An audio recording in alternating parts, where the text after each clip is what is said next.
Good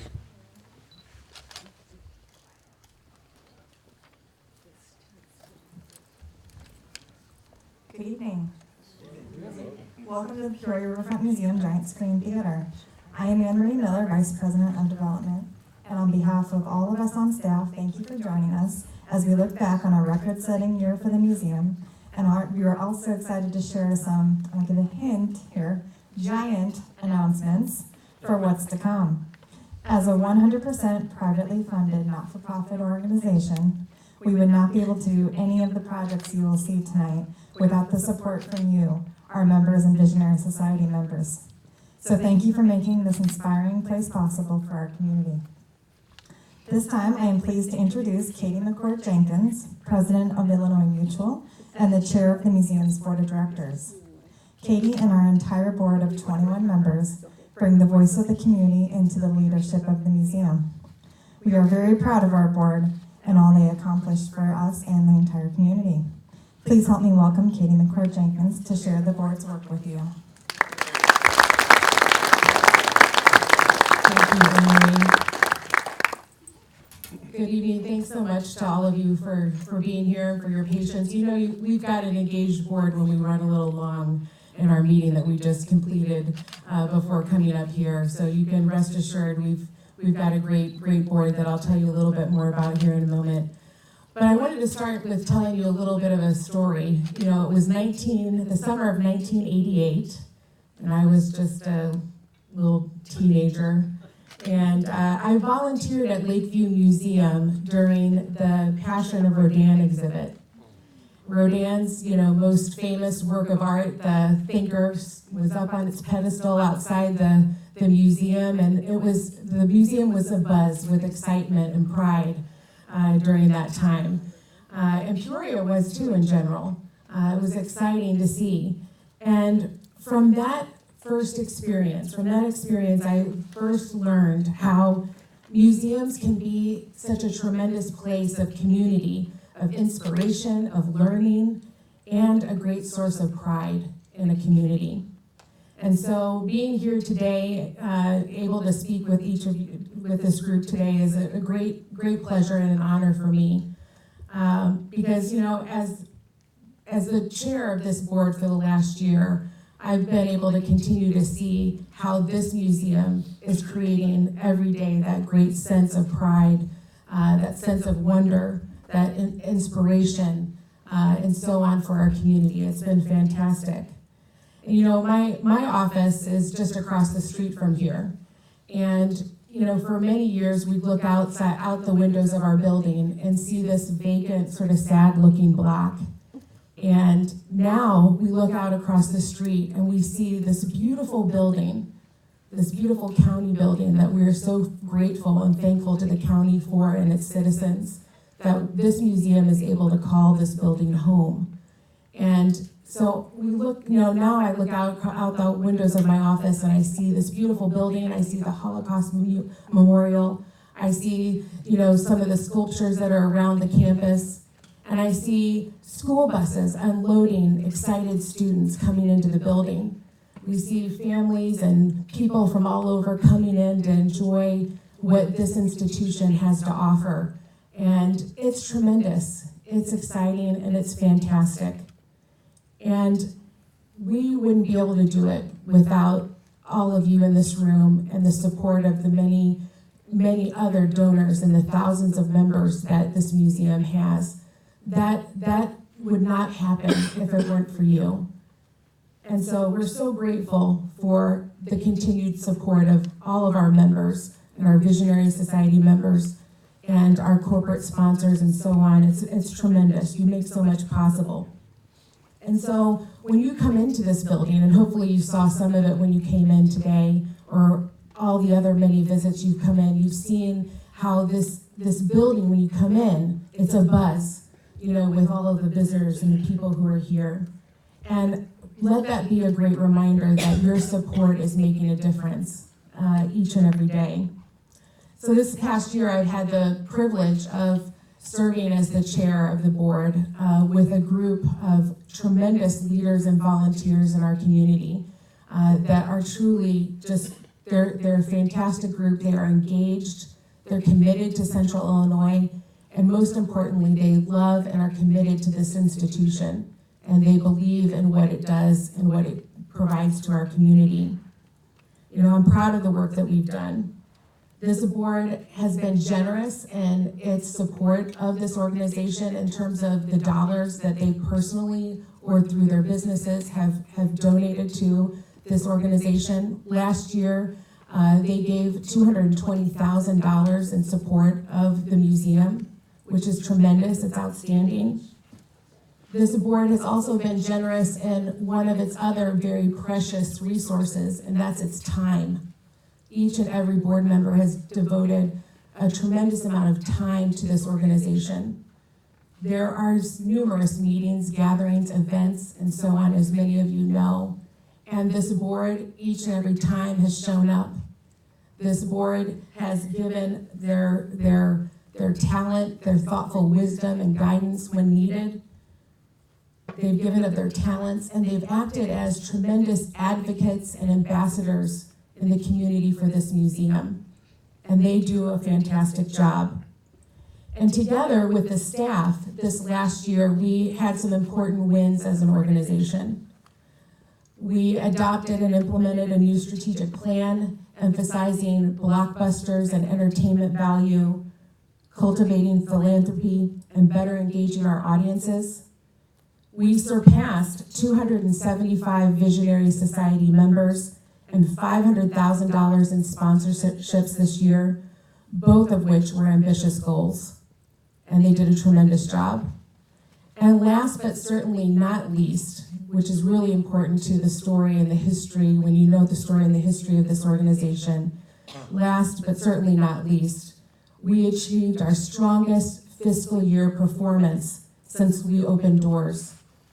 And that was an ambitious goal that was laid out in our budget last year.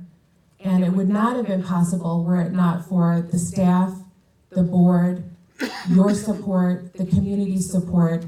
It would not have happened without the strong commitment and collaboration across all of those groups. And while we've got a few more days, the books aren't quite closed yet, but we know we finished strong, and it will be our best fiscal year. And so you can be proud to know that your dollars are being put to good use, and that we are making the right kind of strides as an organization from a fiscal perspective that ensures we're serving both the community and our members the right way. So we're hitting a great stride, and we will continue to do that. We have a tremendous board, as I said. And as some of you may know, running my company, Illinois Mutual, and I have a young family, has me quite busy, and for very good and excellent reasons, which is why the board reins are being handed over into the capable hands under the chairmanship of Steve Jackson this coming year. And he will lead our exemplary board in great fashion. This board will be in great hands with Steve. He loves this community, and he loves this museum, and he understands the impact that it has and the great things it does for our community. So I'm excited for Steve. He will do a phenomenal job. A few of our board members are moving on. They've completed their terms and are moving on. And I do want to just give a shout out and a thanks to these people. Dr. Tim Cundiff, Bobby Gray, Grace Spizzato, Cal McKay, and Deb Doherty are all transitioning and completing their terms. And just want to say thank you to them. The organization has been in good hands with their service on the board, and they will be missed. But we are grateful for their time and their talents and their gifts to the board. And just before we came in here, we finished our board meeting, and at that board meeting, we did vote to approve some new members that we're excited to have come aboard and fill some of these openings that this prior group has made. And so Josh Swank, Allison Unkovich, and Derek Schreier, Eric Hurd, and Jim Carbolito are all coming onto the board, and we're excited for what they have to contribute and the great work that they will do in the coming year. and are grateful for their upcoming service. And finally, I want to mention one other really, really important group, actually probably the most important group worth mentioning today. You know, I've mentioned the staff, but I need to speak directly and candidly with you all about the staff here at the museum that's running this organization each and every day. They are outstanding. We have a phenomenal staff here at the museum, starting with John Morris, who you all know, through to every member of this team that many of you probably know and have met along the way. But they are the most passionate, hardworking, talented, creative, dedicated people you will come across, and they truly believe in the mission of this organization. And every day they are working tirelessly to bring it to life. And they are really the true reason for the success that has happened in the last year, because they have taken the ideas and the plans and the guidance that the board or anyone else has contributed, and they have brought it to life. And they have executed upon all of that in a tremendous way. And so I want to say thank you to the staff for all of that hard work, and congratulations to the staff for the wins that we've had this year that I mentioned, because they would not have happened were it not for them. So in closing, our members, our donors, and the entire community can feel confident that we've got a great organization here that's well run and serving its mission and having a positive impact on our community. And so on behalf of the board, I would just want to say thank you all again for making it possible, for creating such a great institution, and for supporting it through so much and through such a great impact. And as I mentioned, we are hitting a great stride, and that means there's a lot more to come. There's a lot more excitement to come, more progress to be made. And that is really what tonight is also about. And so with that, I'm going to turn it over to John, who's going to tell you all a little bit more about what is to come in the coming year and to expand upon some of the successes that we've had in this last year. So thank you. John, I'll turn it over to you. Thank you, Katie. Once again, please help me give Katie Mccord Jenkins our appreciation. I work for the most outstanding board, I was going to say in Peoria, but in America. It's a phenomenal board, 21 people. I tried to move to double their salaries today at the board meeting. They all serve voluntarily. And Katie has been a great fearless leader. Can't wait for Steve Jackson to come on board as chair, and it's just a thrill. For those who presently serve on the board or were elected to the board today, if you stand so we can acknowledge your service on the board, please stand if you're presently on the board or were just elected today. Thank you. So those who have served on the boards of the past, either here or at our predecessor, Lakeview Museum, if you would stand so we can acknowledge you. And I see a couple of former board chairs in the room as well. Sid Rucker, Jim Devon, thank you. So everybody else can stand now. You can stay seated. All of you are here for a reason. This is the state of the museum. Our first event of such an auspicious title. Said to my wife, I'm going to the state of the museum. She said, the state of the museum? I said, yes, it's a big deal. Because this museum is a catalyst for a tremendous cultural change, a confidence building, creating a culture of lifelong learning, and best and most important of all, unleashing the full talent and genius of every individual. That is why we are here. We're joined today by some very special guests who will come on a panel that I'll conduct a little discussion. These are people making a big difference in our community today. We're joined by a low-profile individual who some of you might have heard about, lives in San Diego and Montana and other places, but what a wonderful thing he is doing for our region, for our community and for this museum, where he is a new major Visionary Society council level donor in sponsorship of the senior programs here. Kim Blickenstaff, welcome. We'll hear from you in a bit. Thank you for being here. One of the most dynamic education leaders in our whole state. We are so blessed to have her here, Dr. Sharon Kherat, the Peoria Public Schools Superintendent. And a man who has run, how many marathons? 54 marathons, former board member, Visionary Society Council level donor, and one of the key people in getting the Duryea back to Peoria. We'll be hearing from him today. Mike Rucker has made a major commitment to this museum. And back to Peoria Heights. Back to Peoria, yes. So, and we should be joined momentarily, although he's running a couple minutes late, by the legendary, one of the great artists in the history of our community. Oh, he's here! Oh, ladies and gentlemen, no introduction necessary, Preston Jackson. Some of you know I like to take pictures, so I'm going to show you a few pictures. Are we ready? Because there's going to be some good, big news for our community today, and I'm going to be reviewing some big things we've done. So, David, what do I do? Up, down? How's it going? No. Help me out. So, what I'm about to show you, and I'm not sure why I chose this picture first, because you just saw her speak.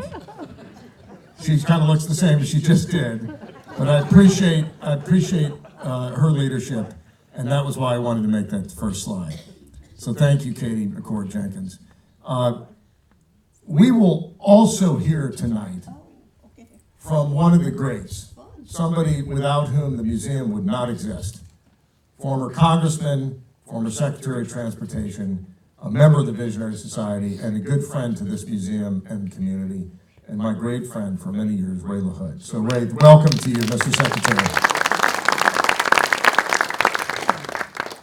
This is Steve Jackson. Steve is the vice chairman and now has just been elected chairman of our board. And this is on a research trip we took to Indianapolis to scout out Art of the Brick, presented by CEFCU. Thank you very much to CEFCU, for without whom we would not have this Art of the Brick exhibition. But let me tell you about Steve. Real quickly, Steve Jackson has taken the reins of the Visionary Society campaign, and you heard Katie mention this earlier, but incredible results, and I'll talk about those in a minute. Ladies and gentlemen, the most significant gift to our operations in the history of the museum was announced a couple of weeks ago by Bon French and his wife Holly. This is Kate Newmiller standing with him. And Bon French is a hero to his hometown, $1 million gift to support the Peoria Riverfront Museum.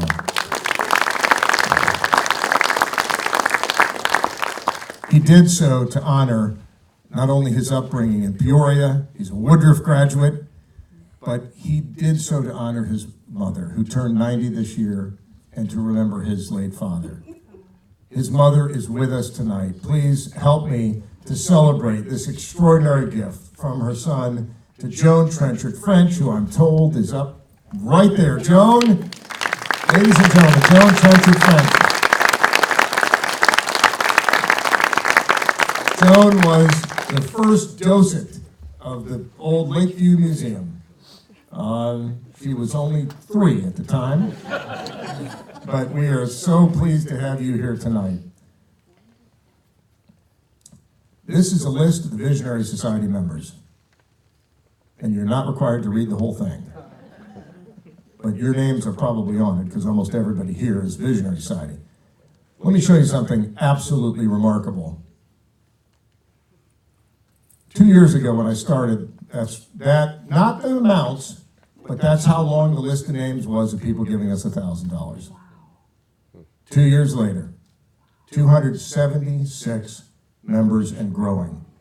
I'm Angela has to schedule me for time to sign thank you letters now. It used to come in if there was a thank you for visitors. I'd be excited, I'd sign the letter. Now I had 10 the other day to sign.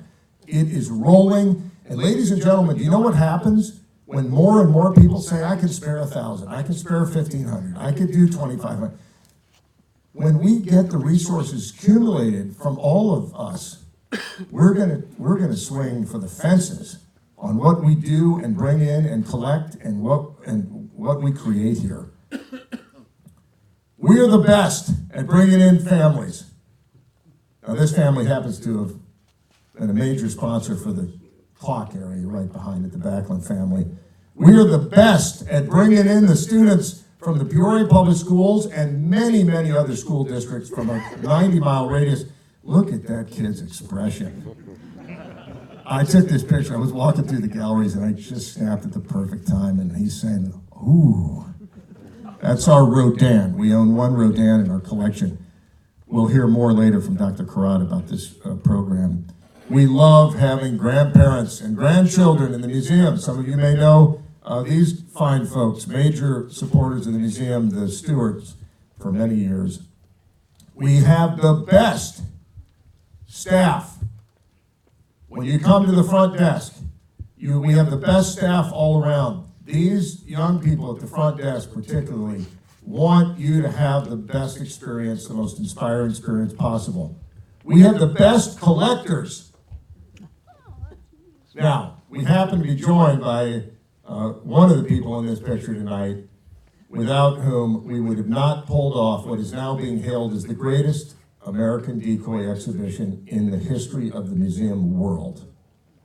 And his name is Randy Root, and he's sitting right down front, and he's on the left-hand side of that portrait. But Randy, we salute you and we thank you for everything you did to bring about that exhibition as our consultant.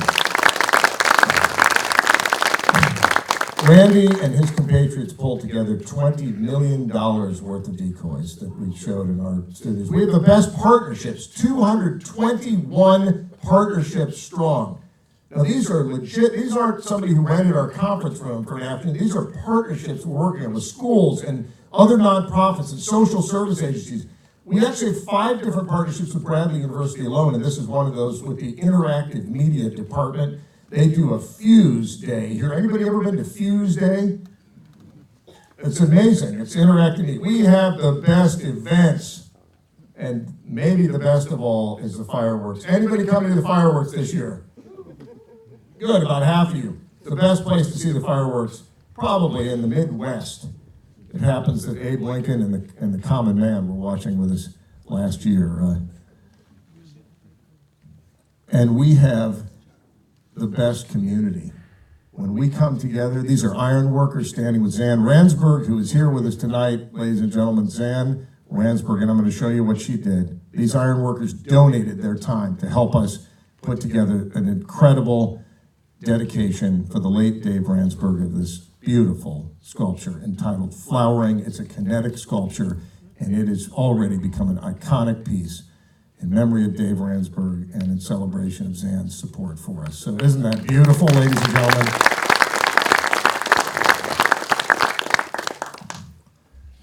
And we have the best future at this museum. This is the future.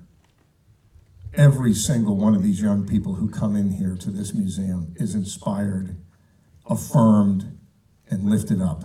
We have the best future. Ladies and gentlemen, the state of the museum is strong.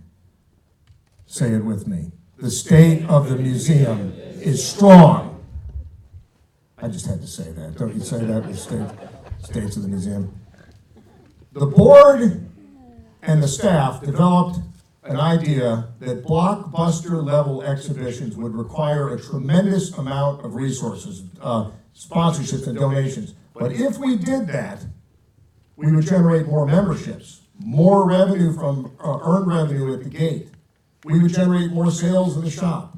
We would generate more excitement from donors. And so we are committed to bringing 2 major traveling blockbusters a year from around the country. And this is our first year to have back-to-back major blockbusters. Art of the Brick, presented by Sefke, which is already on target to break records for attendance, and some of you may have seen this. And coming up, Da Vinci. Now, I will tell you that Da Vinci only painted a handful of paintings. We're not getting the original paintings. But we are getting an incredible exhibition of the inventions brought to life by these engineers in Australia who said, we're going to build all the things that Leonardo da Vinci drew out but never built.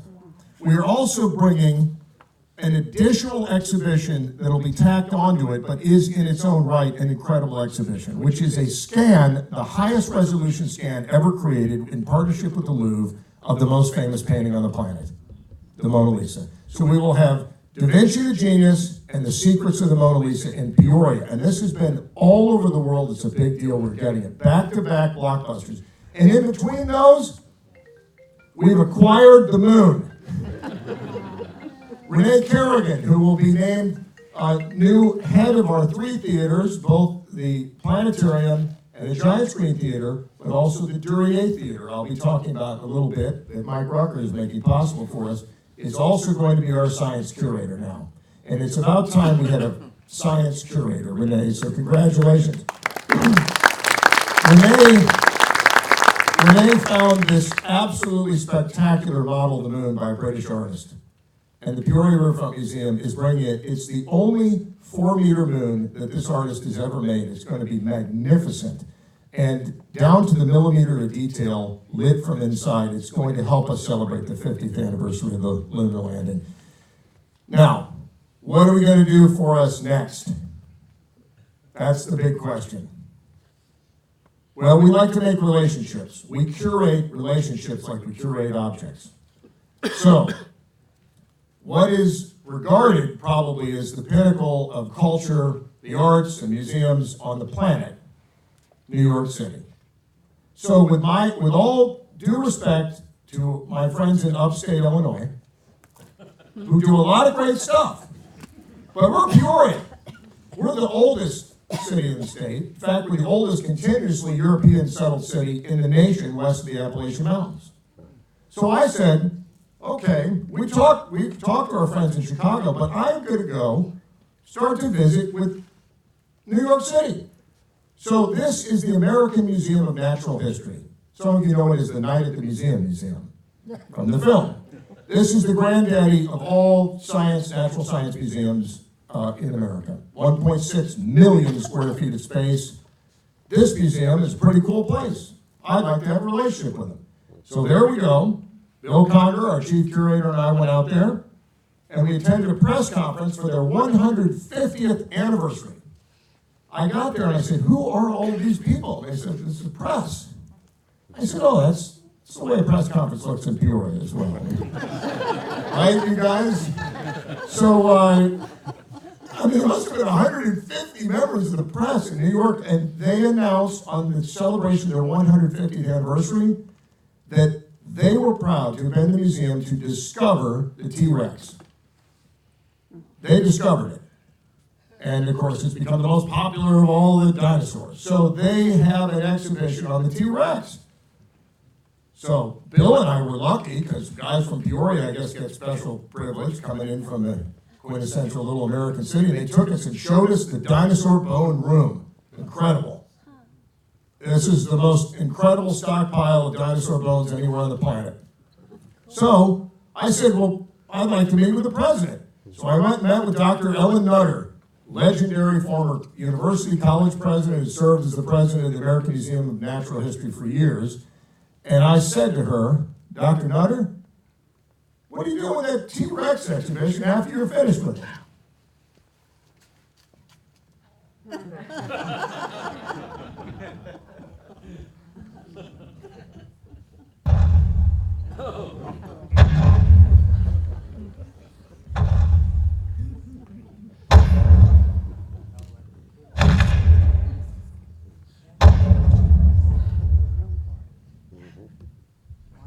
Ladies and gentlemen, on behalf of the board and the staff, the Peoria Riverfront Museum is very pleased to share with you the news that we will be the first in the entire Midwest to bring New York City's T-Rex exhibition to Peoria, Illinois.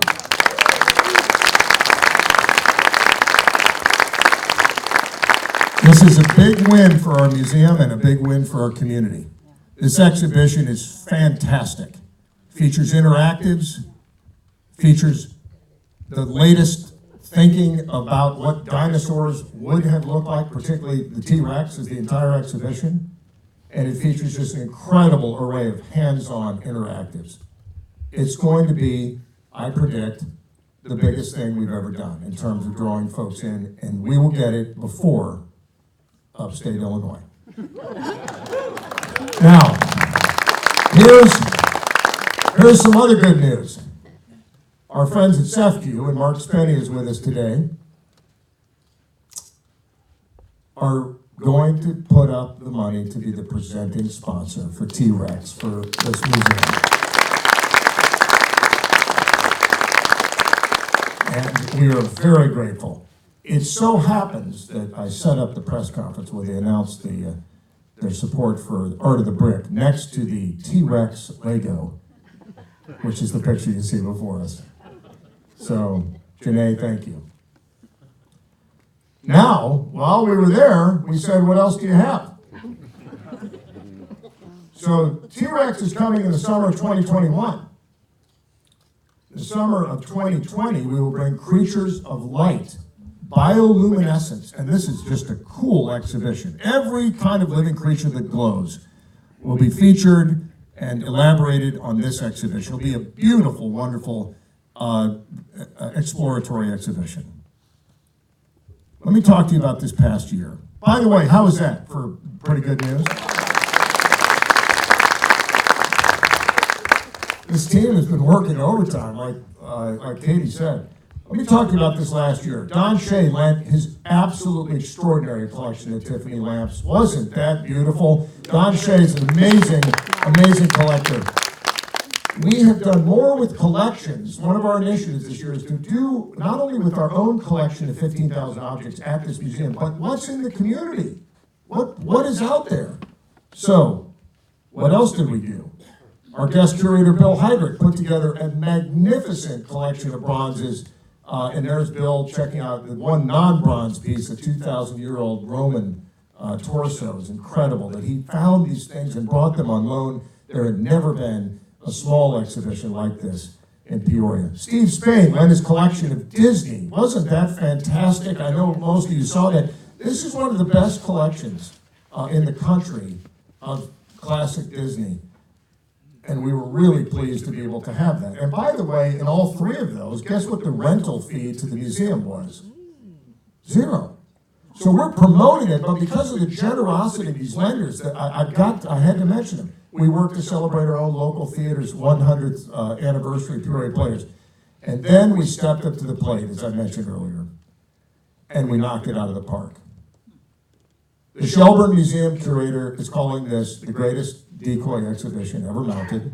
The incoming president of Ducks Unlimited International says he's seen dozens and dozens of exhibitions of decoys, never anything like this. And we own this subject matter. The greatest decoy carvers in the history of the country were in the Illinois River Valley, and we're going to do more with it. We procured the Dudley Ruddy Duck, the so-called $1 million duck, from the Shelburne Museum. It was a major loan, came in its own security vehicle. Randy Root helped introduce us to Tom Figge, one of the most significant philanthropists to culture and arts. The Figge Art Museum in Davenport has named him. He also happens to have one of the great collections of Illinois waterfowl decoys. Now, what's important about this is that Mr. Figge not only lent us that collection, but when the exhibition came down, Mr. Figge's collection on loan remains here under roof and in our care. And we will be sharing that in a new Center for American Decoys gallery. This is what makes me happiest.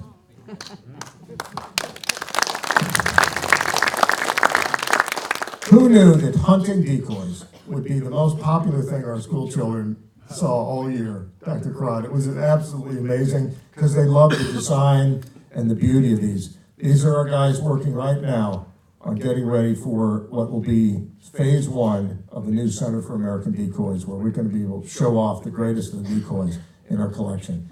And this is me. I spotted these guys. I just thought it was so funny. Across the street from the museum, and I ran over there with my cell phone and I chased them down. You can picture me doing it. They're taking off. I snapped a picture, and if you look very closely, there's a PDC garbage truck right in the background. I forwarded it to Chris Coulter on our board of trustees, whose family owns PDC. So I got Peoria Riverfront Museum, geese, and a PDC garbage truck all at one time. And then we finished up with the 10 medical inventions that changed the world, a marvelous exhibition.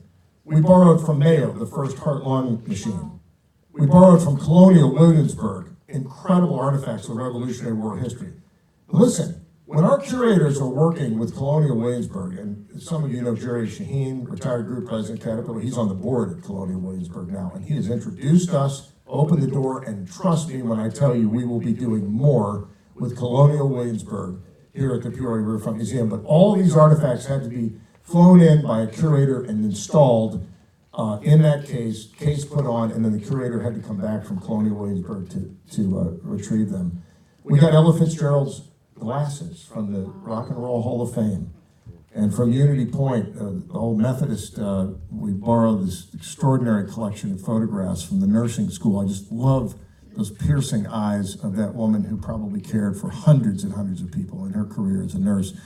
And the 3D printed skull from junk trading at our friends at OSF. Incredible collections. Dr. Sarah Zalek moderated a panel of absolute superstars from our medical community here. And among the speakers we had was Dr. Jay Vicanti from Harvard and Massachusetts General, who came in and spoke with high school students on occasion. He is the leading genetic engineering folks, leads the folks who did the so-called ear mouse. This makes me really happy. This young lady asked through a program here in town if she could be the museum's CEO for the day. And I said, absolutely. So we went around, and when I told her the story of the mass production of penicillin, the technique for which was discovered in our own ag lab, she asked me if she could pose for a picture with this. And that's what a museum is all about. Good news, folks. The ag lab has now given us the original strains from the mass production of penicillin for our permanent collection. And congratulations to Bill Conger and Lottie Fitness and our whole team for getting it. Lisa Gates is the secretary of our board. She's vice president of RLI. Her grandmother worked on the mass production of penicillin at the Ag Lab, and she was so thrilled to know that we had brought them into our permanent collection for people to enjoy and learn from for years to come. Now I'm going to tell you about a little bit about the future. The Smithsonian has committed to us to bring back the Peoria Falcon, one of the most important artifacts ever discovered here, a 1,000-year-old beautiful Native American artifact to the left, will be returning within the year. Dr. Richard Curran, the ambassador at large from the Smithsonian, came here himself to deliver the news in a press conference just down the hall. Joan Krupa is with us tonight, and Joan is leading a group called the Peoria Falcon Circle that will recognize all of those who made major endowment gifts or promise gifts in their state to the museum. And so to have the actual Peoria Falcon and to have the society and recognition society for whom it's named is pretty exciting. Then there's Mike Rucker. We're going to talk to Mike in a minute, but Mike stepped forward and said the Duryea needs to have the tires pumped. We need to tell this story. This is an incredible invention. Henry Ford called the Duryea brothers the pioneers of the automotive industry in the United States. Their bicycle shop is in Peoria Heights. It's Trefskers now. You can get a donut. Why don't you get a bicycle? This is a Duryea bicycle where Mike is standing, and the Duryea will be coming upstairs, and we'll be doing a lot more of the Duryea. And as some of you might have heard we're going to also be working with Kim to find ways to help Peoria Heights tell its prideful story and its relationship with the Duryea brothers. It's an amazing story for our entire region. Some of you saw the lunar eclipse this year. Let me tell you, big things are coming for our planetarium.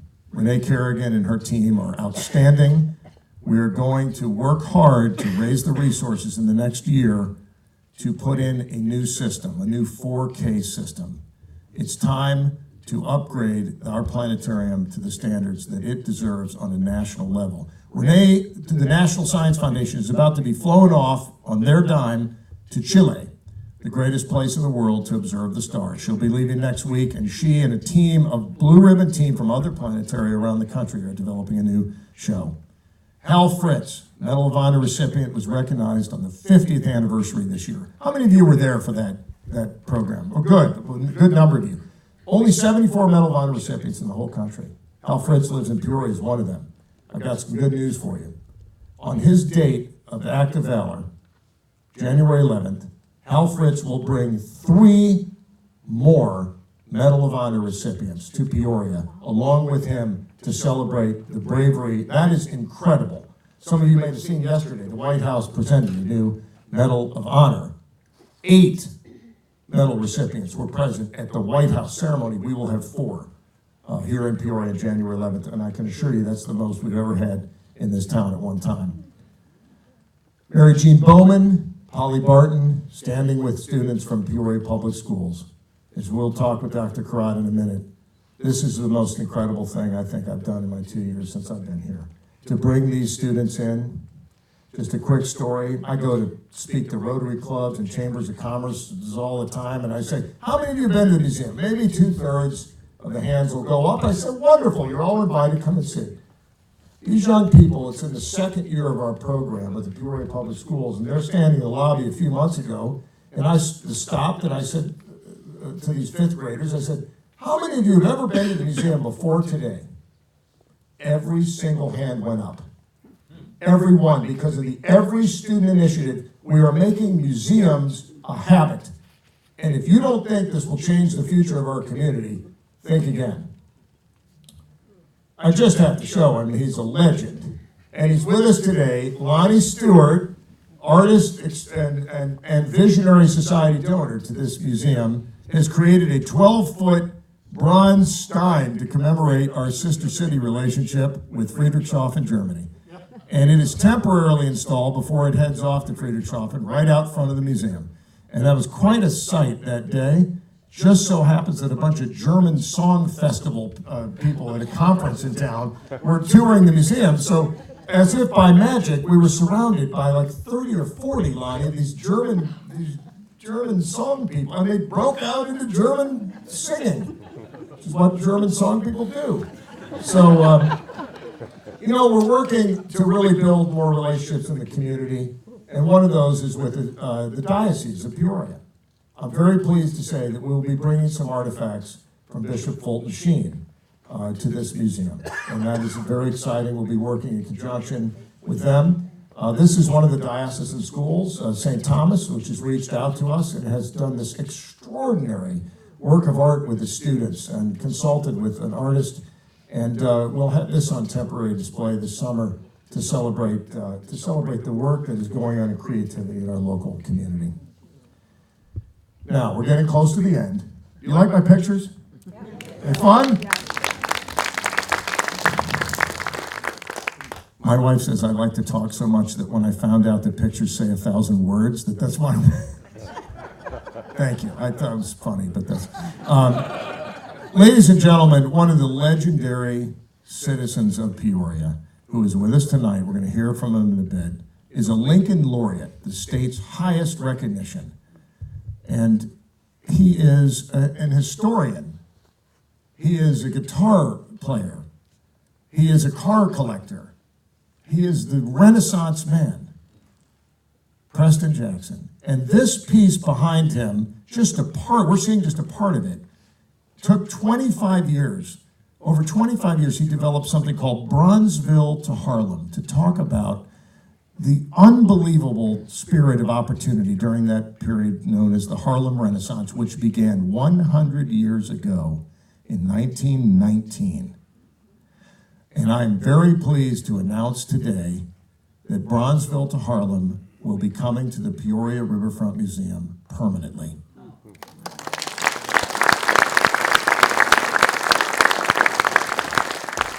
We'll hear more about that in a minute. Now, we're in the theater, so I have to talk about it. This is Mark Elliott, New York Times bestselling author of more than 25 books on great Hollywood figures, an expert in Hollywood, and Harry Peterbauer, Visionary Society council member, who sponsored the Alfred Hitchcock Film Festival kickoff party. Some of you may attend it.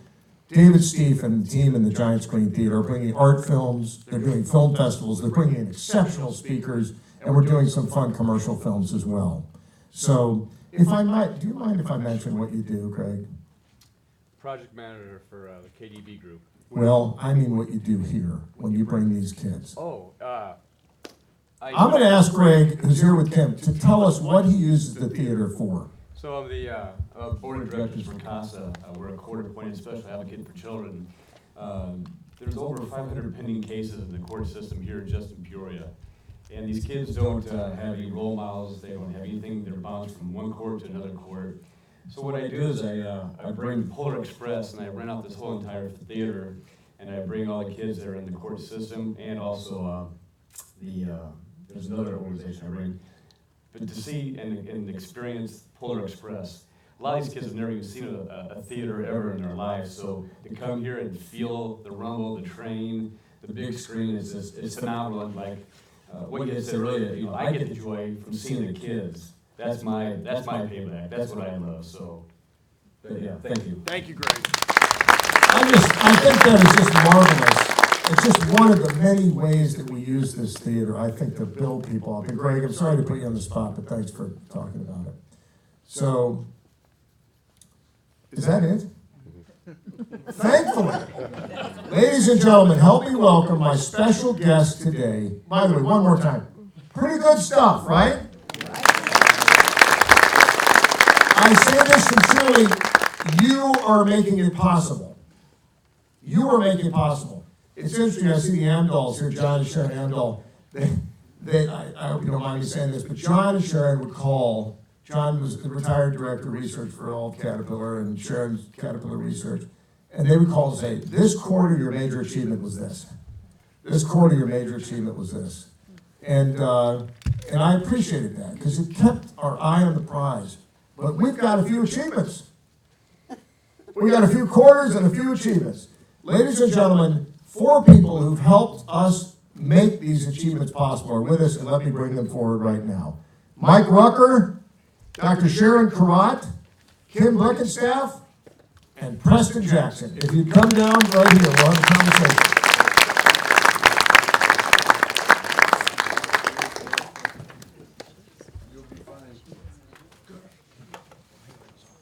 So as they're coming down, come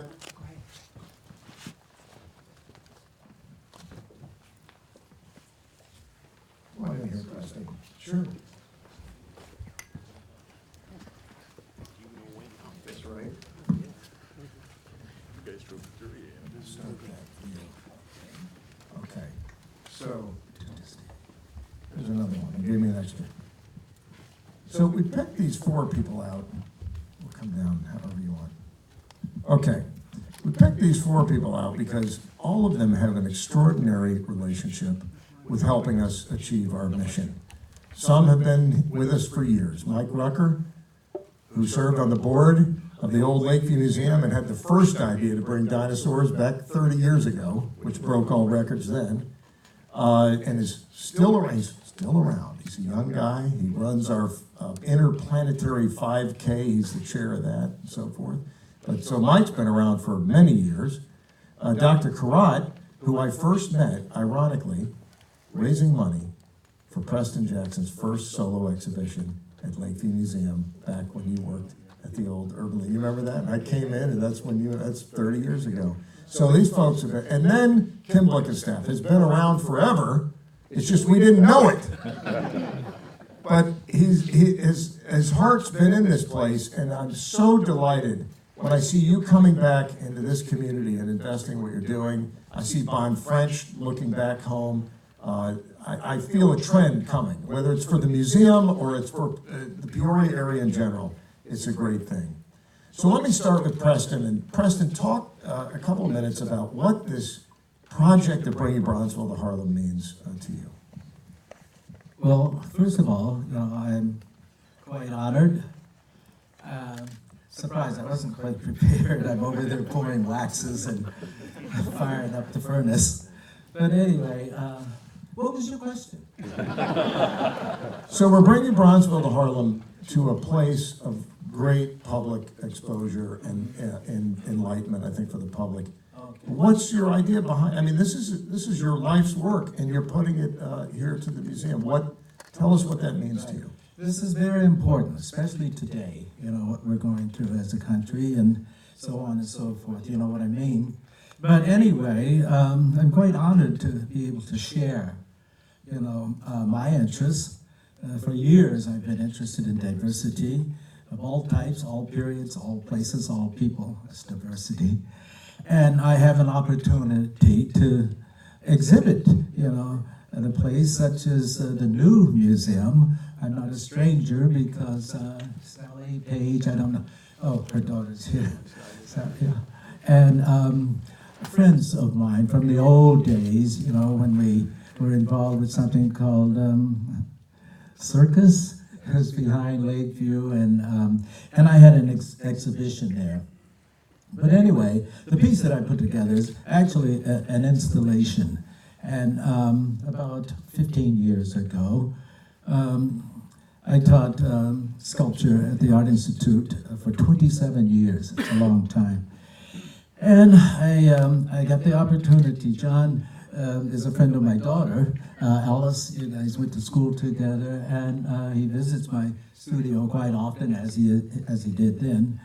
But I've had a very interesting career, and this is why this is important. This is something I can't close my eyes to or ignore. We all are one people. We are the same. We share so much. There's so much good, positiveness in life, and this is my opportunity to speak to that. In a visual sense. There are many immigrants, people from faraway places, that have come here. I mean, it's like a bouquet of flowers. It's like something that now, as I go older, I'm beginning to experience the meaning of diversity and people coming together, especially in the arts, which is a very important mouthpiece to speak of who we are. But this exhibit is something special, and it's been shown before, but we're doubling it. Meaning there'll be more figures. We're talking bridges, streets, and discoveries, things that are unknown, that's brought to light again about African American culture and all of the other groups that I grew up with, Germans, Italians, Jewish people, and all of this. But it's an important step in my life, and it's going to be a knockout show. Thank you. Thank you. Jim and Lou Baldwin, who some of you know, have put up a significant gift to help us move this forward, this Bronzeville to Harlem installation. It will go in the street gallery, and we're very excited about it, Preston. Dr. Sharon Kherat, if you hand down the mic, Preston, or either way, you can have two mics if you want. So, Dr. Kherat is the superintendent of one of the largest school districts in the state of Illinois, and one of the most important, because it is our largest source of future talent in this community. And I'm so proud that early on, within the first months of my tenure here at the museum, Dr. Kherat and I were standing out in the lobby of the museum, and I said to her, Dr. Kherat, if I were a rich man, and I could build you a $77 million complex that would provide inspiration in art and science and history and achievement and all these things for the students of Peoria Public Schools, would that be something you'd be interested in? And she said, well, of course. And I said, it's done.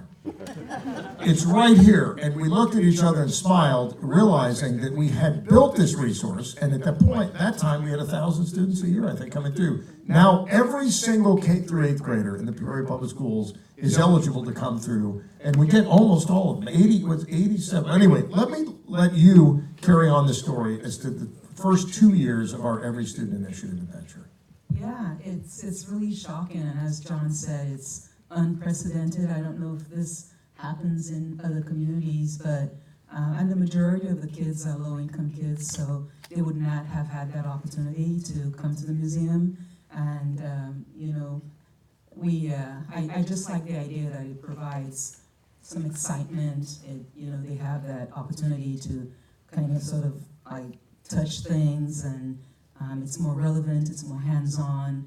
And I love this museum because, you know, it's when John said, hey, come and just make a few comments about the state of the state of our museum. I'm like, John, you know, it is strong, and I agree with you, and it's because of you. And I'm actually, you know, not from Peoria. I was born in the Virgin Islands and came to Bradley University in 1983, and the idea was to come and stay. I mean, come and actually leave, because my parents were like, okay, you graduated, why are you still staying? But why are you still in Peoria? But I have stayed ever since. I've been here for over 30 years, and it's just because of the generosity and the love, you know, the compassion. That's just very, very touching to me. And because of your efforts, these young students are able to come and experience something that they would have not ever experienced, that discovery, but also care about all of those amazing collections. And you saw Katie, and you're seeing John in action. It's all about leadership. I mean, that's why this place is thriving. I remember when we were building, this place was being built, and I remember seeing signs, many of you probably did, where it says, build and they will come. Well, it's more than that. I mean, you heard John talking about going to New York, and we should actually have 150 news individuals here today. If it was something bad going on, they would have been here. But yeah, it's and the staff is amazing. They work, as Katie said, they work very closely with our teachers. And so first graders, they have different experiences. Second graders have different experiences. And it's all aligned. The exhibits and what they're experiencing at the museum is aligned with what's being taught in the classroom. So when they come, it's very strategic, it's very intentional. They're not just running around like, you know, wild, excited kids, but we're teaching them great habits. And as John said, we are building the future, right? And that's our future pipeline. So again, thanks to you. This is, to me, such an amazing partnership. And I had a script written, and it started off with really basically saying on behalf of Peoria Public Schools Board, there was students, there was staff, we really wanted to thank you for the opportunity for really building backgrounds and just helping kids broaden their horizons and experiences. So yeah, John and actually Sally Snyder, I remember Sally, we talked years ago, and I you know, those were ideas at the time, and then John said we have a couple of donors like Polly, and I knew Glenn very, very well. We worked on a couple of projects, and I've gotten to know Polly even better, and then even Mary Jean came on board. So I was just really touched and inspired by all of your generosity and all of their generosity, which just really encourages me to continue to work hard for our city and for our kids. So thank you again. Thank you, Sharon. Let me say publicly, this museum is behind you 100% in transforming the lives of these young people, and we will continue to be. Every one of our board members and staff and these donors in this room, we know they are the future, and I see the sparkles in their eyes when they come in here, and any little piece that we can do to help you in your mission, we're behind you. And I want to tell you something. Dr. Kherat is involved with 1,000 things. It's not easy being the head of a large, complex public school system with 15,000 students. Over 13,000 students. She is also personally a member of the Visionary Society of the Peoria Riverfront Museum, and I appreciate deeply what you do to support us. Thank It's you. making a difference for the kids coming through, and it really is. Well, thank you. Well, ladies and gentlemen, an extraordinary man. It's difficult to really categorize him because he has run, as you heard me say, marathons all over the place, and 54 marathons? How in the world does somebody run 54 marathons? And on every continent, he's run a marathon on every continent, including Antarctica.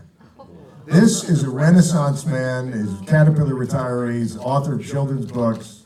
He's a science lover and promoter of all good things in Central Illinois. And he has put up $100,000 of his foundation's money to help us bring the Duryea to life again. And so, Mike Rucker, tell us why you did that and why you're involved. Thank you, Don. When John called me a week or two ago and asked if I would come and talk here about, some of my involvement with this museum and the previous Lakeview Museum, I said, okay, I can think of a lot of things, but can I talk about three? And John said, well, I guess you can't even talk fast, so I'll try to talk fast. And the first I'll mention is the science treasure hunt for children. How many of you are familiar with the science treasure hunt? Steve, how many of you participated when you were kids? A few. So anyway, this is 30 years old now. It was the idea of Sheldon Schaefer, who was the vice president of science in the planetarium at Lakeview, and it was his great idea, and he talked me into it, like Sheldon was good at. And so we started this off, and each year now we produce 6,000 of these little passport booklets, and I'll pass them into the crowd here in case you're not familiar with it. Just pass them in various directions. And if you're not familiar with it and didn't get a passport, pick one or some more up at the front desk. But what we do is we print 6,000 of these. We distribute them to the schools, primarily District 150, but other schools in the Tri-County area. And the rest go to the science sites. We each year have 21 science sites. Of course, obviously, most important is the museum here, which is a co-sponsor along with the Peoria Academy of Science.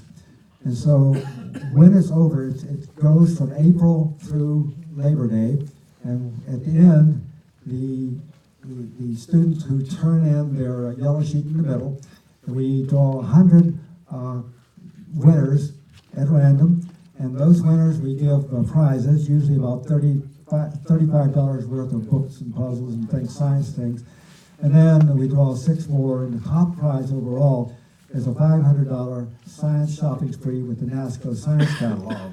So it's a very popular program, and we're going to keep it going. It's 30 years now, and so we are going to keep that going. The next thing I'll mention, because I am kind of a runner, I guess, I've done over 400 races, 5Ks through marathons, and I have chaired the Interplanetary 5K race now for 20 years. This past year, Renee just reminded me, was the 20th, so that started at Lakeview. We used to have it in the park, but now we have it on the Riverfront Trail, and so that's been going for 20 years, and we're going to keep that up as well. And it's another way to draw people here to the museum, so that's what that's all about. And the third thing is the Duryea, and that started in 1987 when John Parks called me one time. I was president of the Arts and Sciences Council at Lakeview, and he called me, and he was one of the founders of Wheels of Time along with Gary Bragg. John, by the way, is still at Luzerne Hillside Village. He's 104 years old and still doing pretty well. So John called me and said, Mike, I got a call from a fellow who owns a car that was made in Peoria in 1898, 1899. It's in Princeton, New Jersey, and I think we're going to look at bringing it back to Peoria. What do you think? I said, well, okay, that sounds good to me. So he said, it's in Princeton, New Jersey. Why don't you go have a look at it and see, he might even head up a fundraiser for it. Oh my God. So I said, well, in a few weeks, I'm taking my son east to look at colleges, and we just happen to be going to Princeton, so okay, I'll do that. So we met L. Scott Bailey, who had been a publisher of Automobile Quarterly magazine and a number of other books and magazines, done very well for himself, and he owned a tremendous collection of automobiles. He was moving to England, and he decided to dispose of some of his collection. He said that he had close to $200,000 in the reconstruction of this vehicle, and he would sell it to us, however, for $125,000. Well, I'm a really great negotiator, so I said, that sounds fine to me. So I came back, we talked to John Parks and a group. It was, we were the folks primarily who were involved with Wheels of Time Museum at the time. And we said, okay, we'll call ourselves Bring Home the Duryea.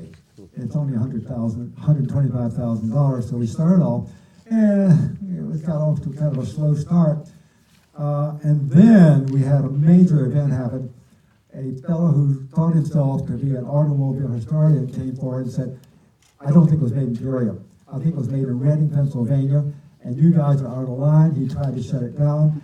He sent a letter to Mayor Maloof. He sent a letter to the CEO of Caterpillar. He reported me to the FBI under the potential charge of mail fraud for advertising through the mail to try to bring this car back to Peoria. So the FBI came and asked me to come and talk, and I did. They thought it was hilarious. That was a really fun event. Well, finally, a close friend of mine named Mel Moffat, who is now in Bettendorf, Iowa, in a home there, proved it was made here by tracing the history of it. Wow. And so once that, it was at Lakeview Museum at the time, by the way. So when we had that, then we went back on the aggressive, and I had calls or inquiries from Singapore and Australia saying, are you the Mike Rucker who's involved in this terrible fraud situation regarding this car in Peoria? It went that far that the worldwide media picked it up. And so once it was over, then we came back and we said, all right, let's finish this off, and we did in a hurry because of the publicity. Well, I about stressed out, I wasn't sure I was going to survive all the things that I did. So anyway, that's kind of the story of that. So now it's here, and John had the great idea of bringing it back to Peoria, back upstairs to a more prominent position, and Renee is going to be involved in helping us with that. And here's the next $25,000. Oh my gosh, thank you, Mike. Thank you. And of course, Caterpillar will match that with $2,000 more. I will not be reporting this to the FBI. We're going to put that in the bank. Thank you. Ladies and gentlemen, Kim Blickenstaff probably needs no introduction, but I want to express on behalf of all of us our gratitude for a hometown boy who's come back, proud of his roots, and is putting his money into this community. And I think for all of us, we just appreciate you. It's a shot in the arm to the confidence of the region, and I particularly appreciate, Kim, that one of the earliest, I think, charitable contributions you made was to help us provide senior programming. We've been doing for 30 years, finally get a lift of the underwriting that it needs. We have every month now is a free day for senior citizens in this community, thanks to Kim Blickenstaff. So thank you. Tell us about about why you're involved with the museum and the community. I actually did have to get free tickets now that I'm a senior. That happens on Friday. So, the Lakeview Museum had a huge impact on me when I was young. We used to take field trips when I was going to Riverview School in Spring Bay, and to come over to this side of the river and see some of these things that we took field trips to see had a lasting impact on my desire to be in a career in healthcare that is science, engineering based and research based. And I think one of the most memorable exhibits was CAP sponsored a exhibit when I was about 8. I have pictures, it was in Lakeview. And the huge bit of technology advancement in terms of displays where there was a phone on a cradle, and you lifted it up and a tape recorder would play. Holy cow! And I still have pictures of that. There was a photographer from the CAP newspaper that took the pictures because my father worked for CAP, and we were in that CAP paper. And the other field trip I remember was the research lab. I actually talked to my first PhD in biochemistry that they were doing plant-based biomaterials work on viscosity and different things that they were doing. And I heard the story of penicillin, which had a big impact on me because you couldn't read that in the Encyclopedia Britannica. And to hear it firsthand, and then as I went along in my career, I realized that penicillin made work sharp and dome in Rahway, the big big pharma company it is today because it moved out of Peoria, and you don't have a pharma industry because it moved. So these things had a huge impact. Things I miss is Silco building. If you never saw the engineering and the power generation in that, you missed something in your life. Our Peoria waterworks are still there. So I am who I am because of what was here, and what you're doing is going to have a big impact on young people, and maybe we're going to have more Peoria boys and girls return home, and that's why I'm here. Thank you, Tim. Thank you. Well, on with the show, but please help me thank these four one more time. Thank you so much. So, ladies and gentlemen, it gives me great privilege to bring forward a man without whose leadership, years ago now, the museum would not exist.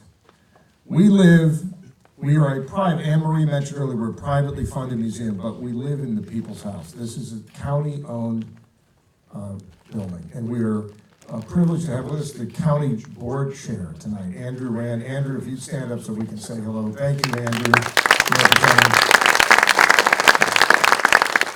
The man about whom I speak is our next presenter, and he is, his heart is in this place from day one when he brought all of these disparate groups of people who wanted to inspire learning in this community through museums together.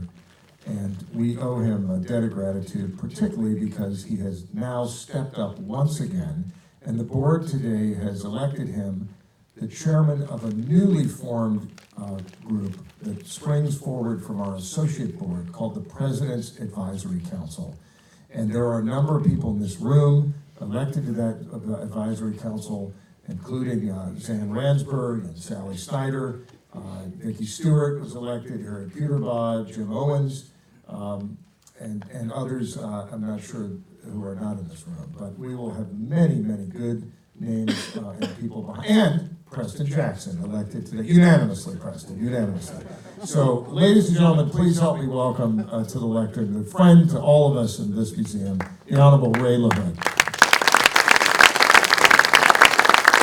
Thank you, John. Thank you all for being here. And obviously, each one of you could be standing up here talking about the extraordinary experience that each of you has had with the museum, and whether it was Lakeview or whether it's the Peoria Riverfront Museum. But none of us can really talk about what we have here without talking about the extraordinary leadership of John Morris and his team. I mean, the museum is at an all-time high because of your contributions, but because of John Morris's extraordinary leadership and the team of people that part of which were here and part of which John gathered here. All of you have been involved in many organizations, and you know that every day in every organization, one person gets up and thinks about how they can move their team forward. And that's what's happened here. I know each one of you is proud of the check that you wrote, the contribution that you've made to take our Peoria Riverfront Museum to an all-new level. And so, John, to you and your entire team, we're in your debt for really just raising the opportunities for all Central Illinois citizens to partake in so many extraordinary opportunities. So thank you for your leadership, and thank you for your entire team. I think, and I apologize to those of you who've heard me say this before, actually at the last meeting I was at, but I think the museum is a magnet. When I see pictures in the newspaper of Andrew leading the county employees to the museum to honor public servants who passed away. Now, who would have ever thought that the museum would be a gathering place to honor public service? But that's what this museum is. When I see pictures of the Medal of Honor winner being honored, And all of these veterans who came, who probably had never been in the museum before, and to have the extraordinary opportunity not only to gather in a place that honored one of our extraordinary citizens, but magnificent facility. And I said to John when I saw that picture, Andrew, I don't know if it's true, but I'll bet a lot of those people who serve our county, maybe it's the first time they ever walked in the Riverfront Museum, which is just a few blocks from where they serve Peoria County residents. And for these school kids, they are the next visionary members. They are the next group of adults and citizens in Central Illinois that'll be sitting in these chairs when the kind of presentations that are made So we're fortunate. You know, it's easy around our town to, you know, get down and out until you come to the Peoria Riverfront Museum and you see what's going on, and you see the kind of involvement that's happening, and you see the kind of magnet this museum is bringing to downtown, to the riverfront, to the warehouse district. And you see the commitment of other organizations in our community, whether it's OSF or the county or the city. This is the place to be. This is the place to be. And I don't think any of us, when we were putting this organization together and dreaming about this, would have ever dreamed that we'd be participating in so many extraordinary opportunities for our citizens to gather together, whether it's to honor veterans or honor public service or honor our students and give them the opportunity. In a week or so, thousands of people will be down here, and hundreds of them will be participating as a part of the museum in celebrating America. And you know, what an extraordinary opportunity for our community. So thank you to all of you for making this happen. It couldn't happen without you writing your checks and participating on boards and participating in meetings and offering your vision to John and offering your expertise to John. I was delighted when John said, would you help us with trying to get more involvement by more of our citizens?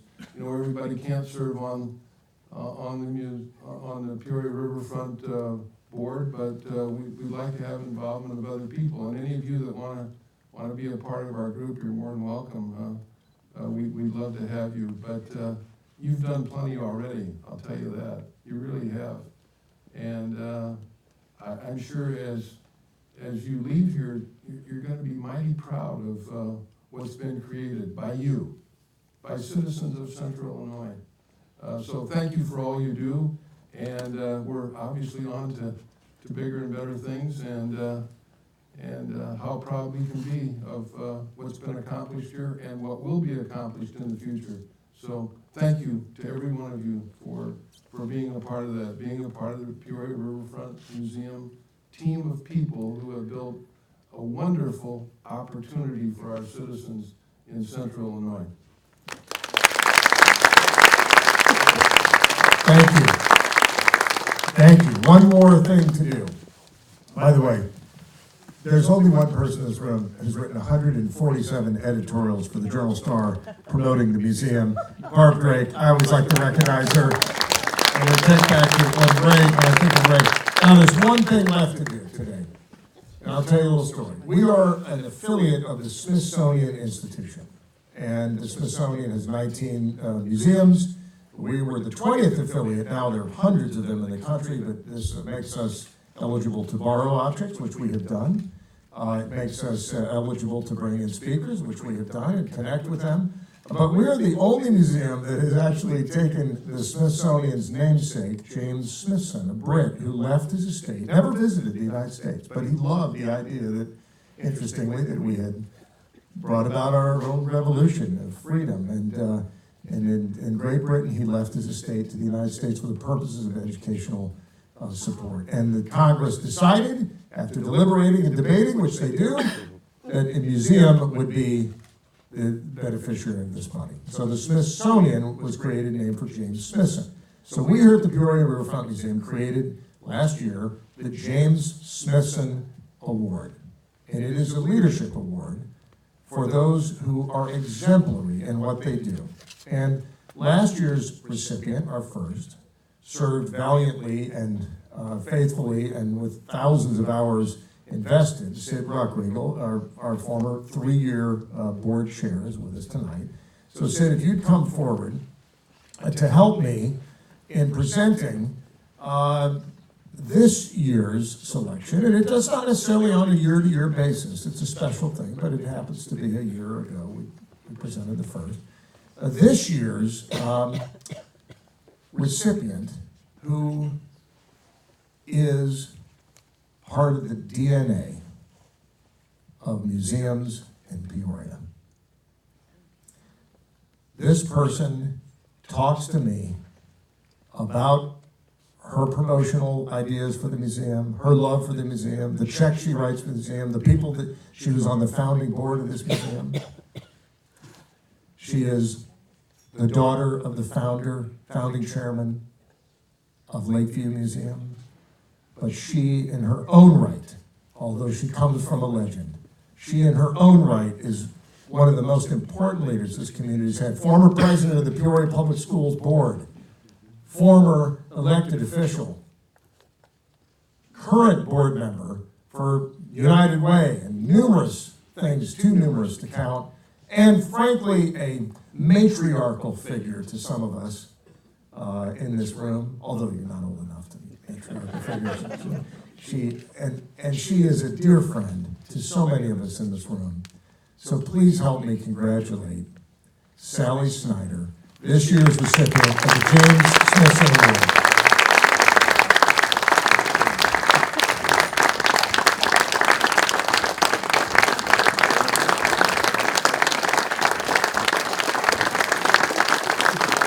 Now, as Sally comes forward, I'm going to bring forward a surprise guest she does not know is here to help say a few words of celebration. Sally's daughter, Sandy. How about that? From Indianapolis. And just a quick story by introduction of Sally's daughter, who's going to say a few words. Isn't that that's the biggest award we've ever given. It's huge! So when I came to the museum, I said to Sally, you know, your daughter was my mother. She said, what in the world are you talking about, John? I said, I was in The Sound of Music. I was Friedrich, and she was Maria. I was Friedrich von Trapp. And so, do, re, mi, my mother is back from The Sound of Music. But Sandy and I go all the way back to Peoria Public Schools, Richwoods High School. And so, please help me welcome, as a surprise guest to Sally, her daughter, Sandy, from Indianapolis.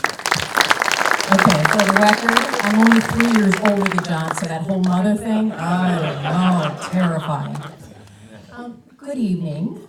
For those in the room that don't know me, my name is Sandy Dickinson, and I'm the third of the 4 Snyder girls of Skip and Sally. I was told by John to keep my comments brief, which, ironic since John is never brief. Brevity's not our gift, it's okay. But I will strive just to say a few words about my legendary mother and the role she plays in making Peoria Riverfront Museum part of the foundation of Peoria's culture. My mother and her leadership within Peoria Riverfront Museum is at the heart of this museum. And it is her heart and dedication that has helped form what lies within its walls. A place that inspires lifelong learning by connecting art, history, and science through its exhibitions, collections, and educational programs. My grandmother had the same vision when she helped to begin Lakeview Museum. That was her gift to Peoria. My mother's gift has been her leadership in bringing Peoria Riverfront Museum to fruition. In this place, she has forever left her mark on the cultural foundation of Peoria. So yes, when I say legendary and referring to my mother, she is that. She's legendary because she cares so much about the educational opportunities provided here. She's legendary because she has been tireless in her efforts to help bring Peoria Riverfront Museum not only to the forefront of Peoria's community, but as a destination place for out-of-town visitors. You need only look at the reviews given on TripAdvisor and Yelp to see that it is indeed a must-see place in Peoria. My mother is legendary to me and my sisters because she lives and breathes altruism in this community. The pinnacle of her altruistic endeavors has been Peoria Riverfront Museum. And yes, this amazing woman, this legendary leader receiving the James Smithson Leadership Award, I also get to very proudly call my mother. Congratulations, Mom, and thank you for making Peoria Riverfront Museum the best of what Peoria has to offer.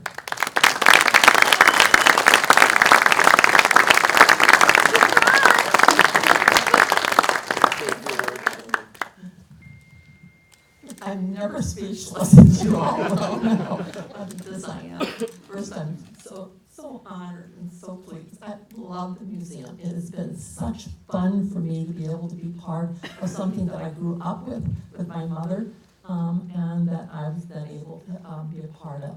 And I can't thank all of you enough. It's been absolutely fabulous. It made all the difference in the world. None of you will ever know, but my husband died 8.5 years ago.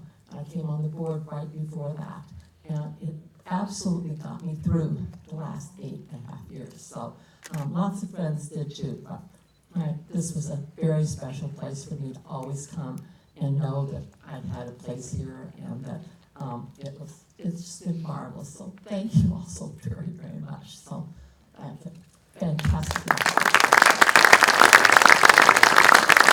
Thank you, Sally. Thank you, Sandy. Well, with that, we will say one last big, giant thank you to all of you for what you do. Join us for a reception in the lobby. Thank you so much.